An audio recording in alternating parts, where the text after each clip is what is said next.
particular region of note is that we actually crossed into a new watershed. So formerly, before we got to about Lehigh Road, we were actually in the Susquehanna River waterbed, meaning that the Roaring Brook, as well as the Lackawanna River in Scranton, actually flowed to the Susquehanna River and out to the Chesapeake Bay. Now we're in the the Delaware River watershed, which flows down to the Delaware River and out near Philadelphia.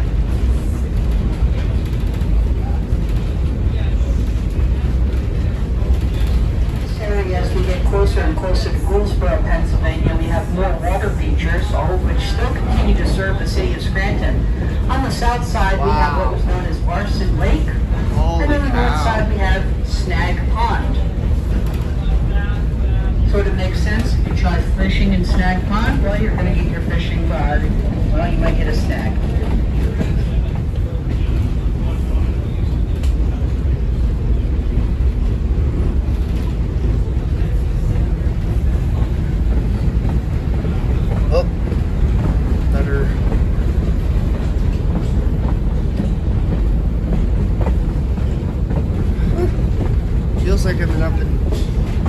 Feels like I'm up in Vermont.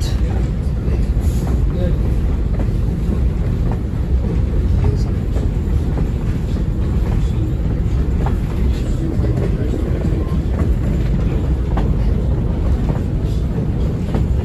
It feels like I'm up in the state of Vermont.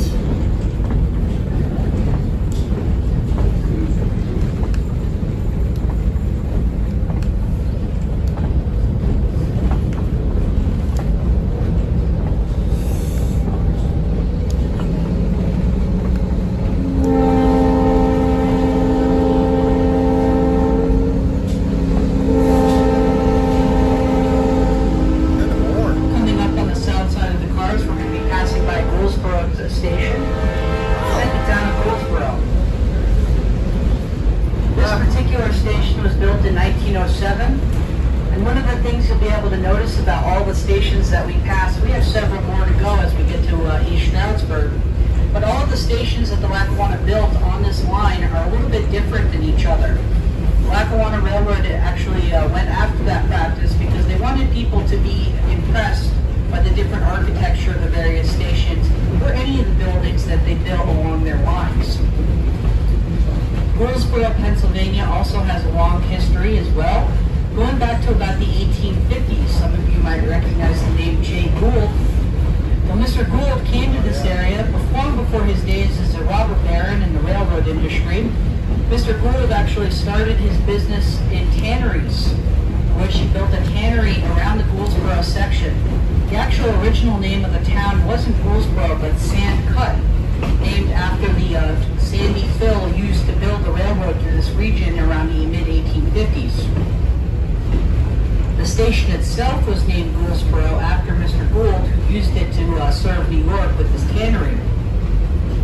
Shortly after leaving around the early 1860s in the midst of the American Civil War, rather than have two separate names, as is sometimes the case in most of the towns around this area of Pennsylvania, Gouldsboro simply took over the name as Gouldsboro and got rid of the name of Sand Cut.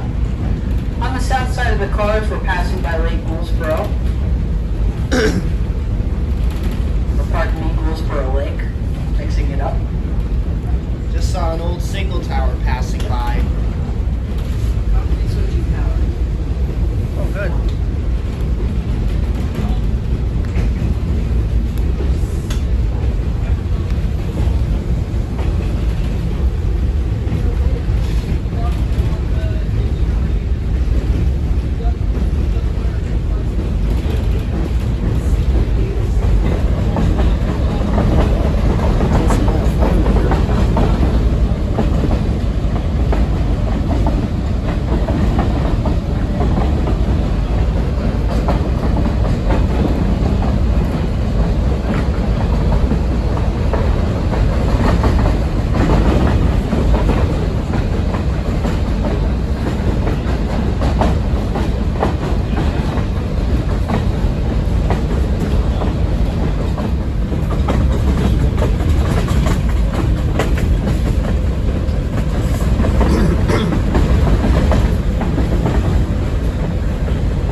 Civilian Conservation Corps camp where men were employed to join the program and actually help build preservation areas around the country. During World War II, the depot actually regained some more importance once again. And during this time, it actually would help by packaging gliders to be used in the D-Day invasion in 1944. After World War II, the depot actually fell out of use, and so the Army actually sold it to the state of Pennsylvania, or at least the bulk of the original property. Part of that became Tobyhanna State Park. Around 1951, the Army decided that they actually needed some of that land back to host their signal corps, and so they repurchased some of the land that is now known as the Tobyhanna Army Depot proper. Around 1955, when Hurricane Diane actually ravaged the area, the actual depot was used as a helicopter rescue operations throughout the Poconos. It's still operational to this day, like I said, and still providing employment for a lot of people in this region of Pennsylvania. We'll be passing by the entrance on the north side in a short while, and then after that, we're going to be passing by the Tobyhanna station itself on the south side.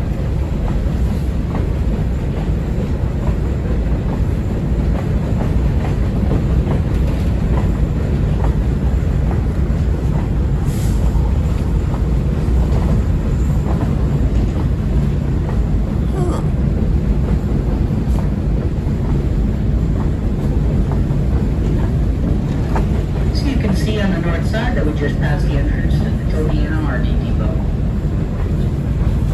Reminds me of the Piccadilly Arsenal.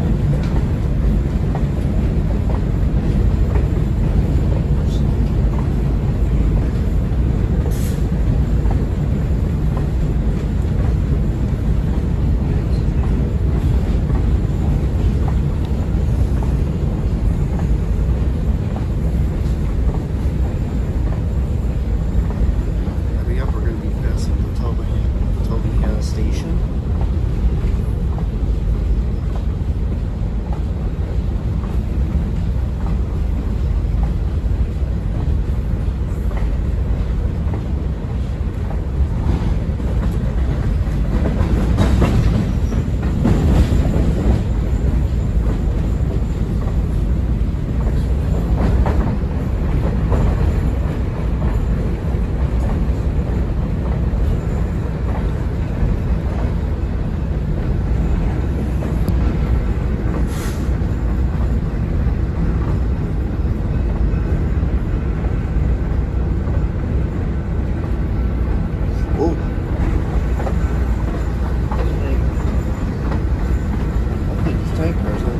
You.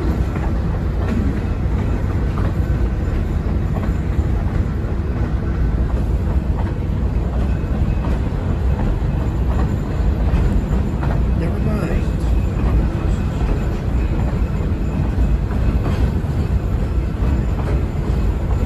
Need a lot of BNSF freight cars today.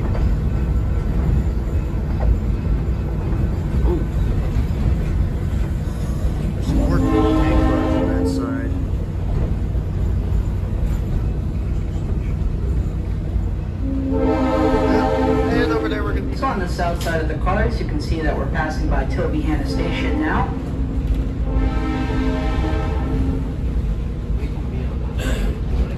This particular station was built around 1908, and it's still continuing with that trend of looking a little bit different than the other stations. Right past the station, we're passing by a concrete switching tower, one of 5 of the same kind, although they themselves are a little bit different than each one.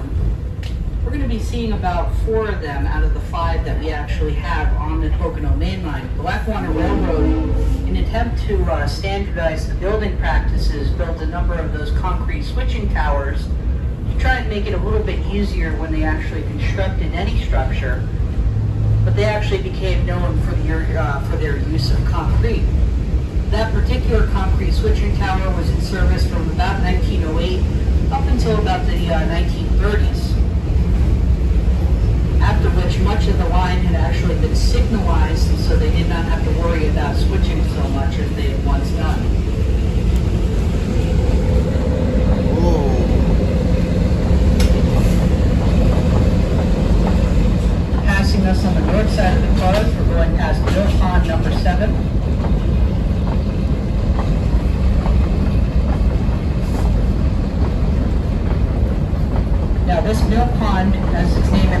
was used for to power some of the mills that once existed in the town of Tobyhanna.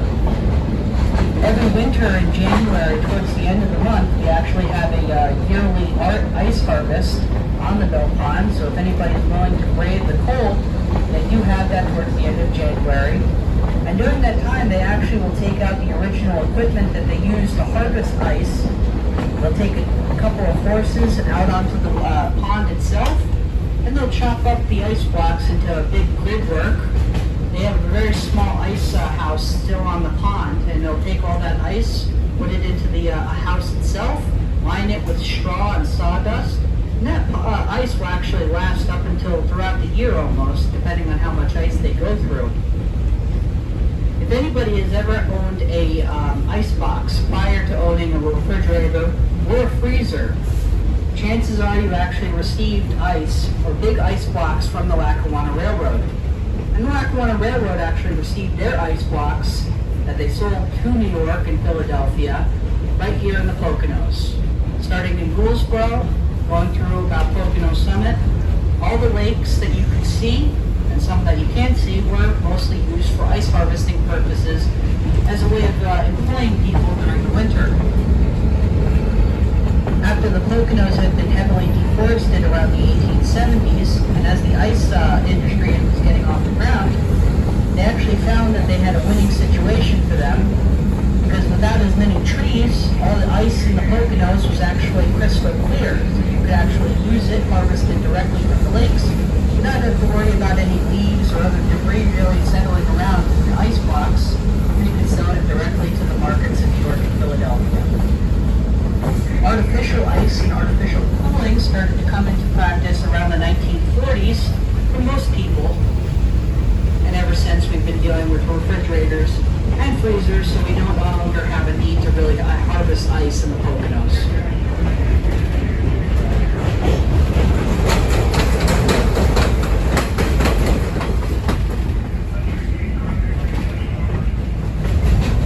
Section of the trip, we're actually at the topest or the highest point on our journey east.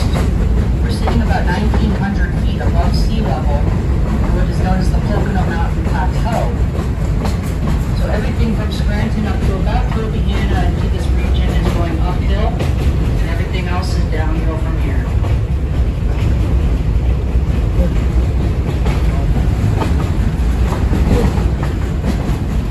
Sitting up on the north side of the cars, once we get a little bit past this pond over here, you can see some birds, some ducks swimming around in the pond if you look carefully. We're going to go past one of the landing strips for the Pocono Mountain Airport. If we're lucky enough, sometimes in the past we have seen a plane taking off before landing. I would say lucky because sometimes the chances are not exactly the best. A lot of the resorts, which was the primary business or the economy for this section of the route as we go to East Stroudsburg, actually got together and helped develop a particular airport for the region. They did so because they wanted to have an access way further into the Poconos and to get travelers from New York to just fly in as opposed to taking